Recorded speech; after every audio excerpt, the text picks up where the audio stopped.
So my question was about abortion, and I just wanted to know, why exactly do you think a first trimester fetus has moral value? Okay, so a first trimester fetus has moral value because whether you consider it a potential human life or a full-on human life, it has more value than just a cluster of cells. If left to its natural processes, it will grow into a baby. So the real question is, where do you draw the line? So you're going to draw the line at the heartbeat, because it's very hard to draw the line at the heartbeat. There are people who are adults who are alive because of a pacemaker. They need some sort of outside force generating their heartbeat. Okay, are you going to do it based on brain function? Okay, well, what about people who are in a coma? Should we just kill them?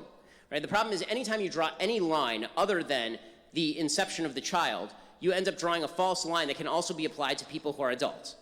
So either human life has intrinsic value or it doesn't. I think we both agree that adult human life has intrinsic value. Can we start from that premise?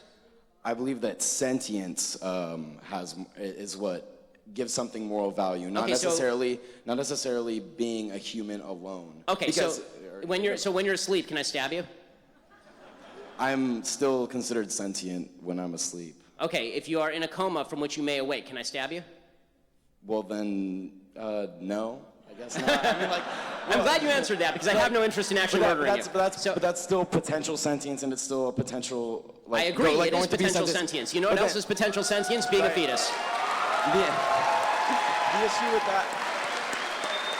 The issue I have with that, though, is that if I'm in a coma and I'm not like doing anything to anyone, I'm not causing any issues amongst the world. Whereas an unwanted child may or may not be a burden to people. Okay, well, there are lots of people who are unwanted, right? I mean, there are lots of people's parents who are unwanted, right? We're a bunch of college students.